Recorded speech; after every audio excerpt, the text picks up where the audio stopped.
Welcome back guys. Conditional statements. జనరల్గా మనం conditional స్టేట్మెంట్స్లో if else statements వాడతాం. ఈఫ్ ఎల్స్ ఏ సందర్భంలో ఉపయోగిస్తామంటే ఒకవేళ అంటే ఈఫ్, లేకపోతే అంటే ఎల్స్.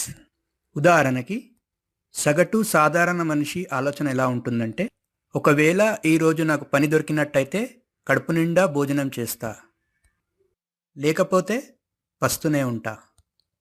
ఈ సందర్భంలో మనం ఈఫ్ ఎల్స్ స్టేట్మెంట్స్ని వాడతాం. ఇప్పుడు ఒక ఎగ్జాంపుల్ ట్రై చేద్దాం. సబ్లైమ్ టెస్ట్కి వెళ్ళి HTML5 కోడ్ని జనరేట్ చేద్దాం. టైటిల్ వచ్చేసి కండిషనల్ స్టేట్మెంట్స్.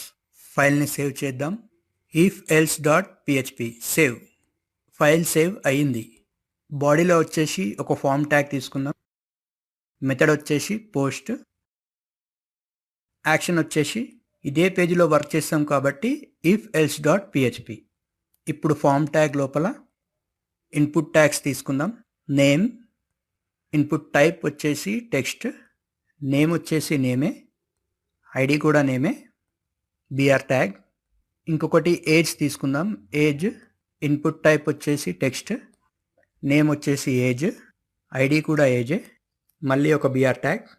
ఇక్కడ ఒక సబ్మిట్ బటన్ తీసుకుంటాను. ఇన్పుట్ టైప్ వచ్చేసి సబ్మిట్, వాల్యూ వచ్చేసి సబ్మిట్, నేమ్ వచ్చేసి సబ్. ఈ ఫైల్ని సేవ్ చేసి బ్రౌజర్కి వెళ్ళి localhost/myproject అని టైప్ చేసి ఎంటర్ చేసినట్టయితే మనకి ఈ విధంగా లిస్ట్ వస్తుంది. లిస్టులో ఇఫ్ ఎల్స్ .php మీద క్లిక్ చేయండి. ఇక్కడ చూడొచ్చు నేమ్, ఏజ్, సబ్మిట్. ఇప్పుడు ఫామ్ కింద PHP కోడ్ జనరేట్ చేద్దాం. PHP ట్యాగ్లో ఇఫ్ ఈ సెట్ ఆఫ్ $_post ఆఫ్ ఏం రావాలి, ఒకవేళ ఈ సబ్ అనేది ఈ సెట్ అయితే యాక్షన్ పర్ఫామ్ అవ్వాలి. ఏమవ్వాలి, $_post ఆఫ్ నేమ్, నేమ్ ఒకటి, $_post ఆఫ్ ఏజ్ ఒకటి. వీటికి నేను లోకల్ వేరియబుల్స్ డిక్లేర్ చేస్తున్నాను. $name = $age = ఇది.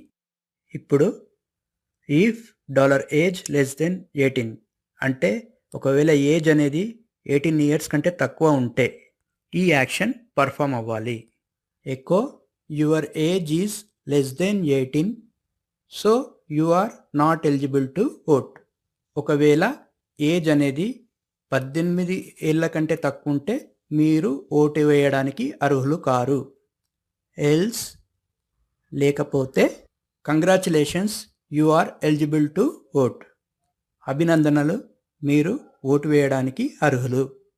ఇప్పుడు ఫైల్ని సేవ్ చేసి బ్రౌజర్ని రిఫ్రెష్ చేసి నేమ్ మహారాజా 17 ప్రెస్ చేసి సబ్మిట్ చేసినట్టయితే your age is <18, you are not eligible to vote. అదే నేను మహారాజా ఏజ్ 18 సబ్మిట్ చేసినట్టయితే congratulations, you are eligible to vote అని వచ్చింది. ఈ విధంగా మనం ఇఫ్ ఎల్స్ కండిషన్స్ని ఉపయోగిస్తాం. కండిషన్ స్టేట్మెంట్స్లో గుర్తుపెట్టుకోవాల్సినవి: conditional statements are used to perform condition based action.